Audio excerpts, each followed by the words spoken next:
then why do I wake up? Why do we all wake up sometimes fighting the baggage of our past? Why do we wake up fighting baggages from yesterday, 5 years ago, 10, 20, maybe 50 years ago? Why do we do that?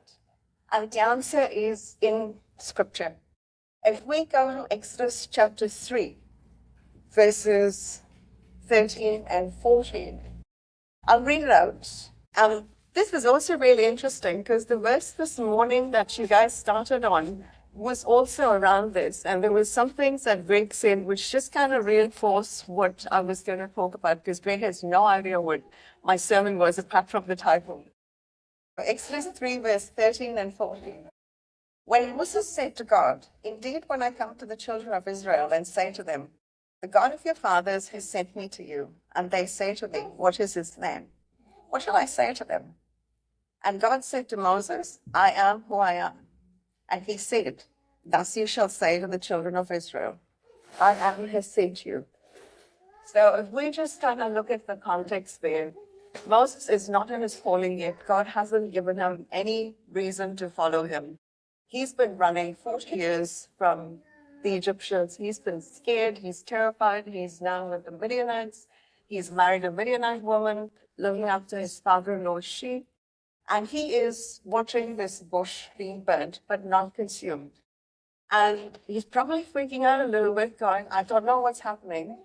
And God comes in and says, "I want you to go back. I want you to go back to the place of your trauma. I want you to go back to your place of fear. I want you to go back to the place that you came from, the shame, the guilt. I want you to go back." And Moses does what all of us would have probably done at that point.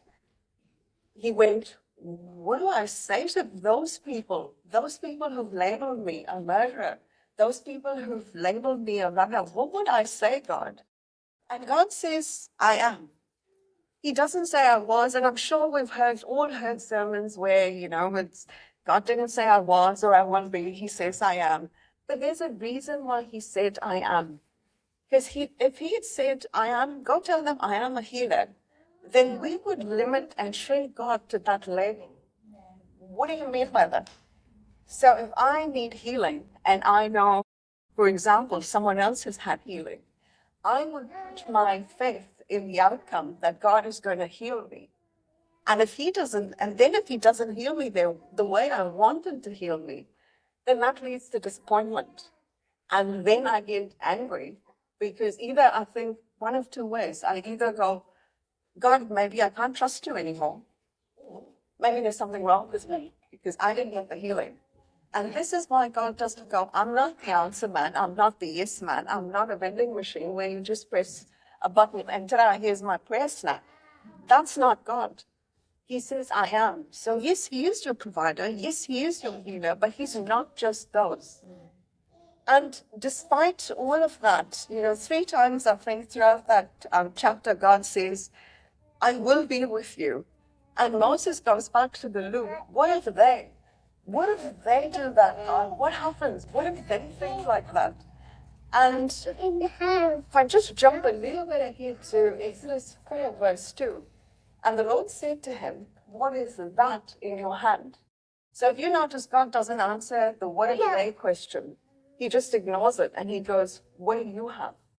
What is that you have?" And because our obedience is never predicated on someone else's reaction, God does not care when someone else thinks. He doesn't care that you try and control someone. My beautiful husband is proof of that. I have tried to control him. I have tried to pray things. And husband, that's not working.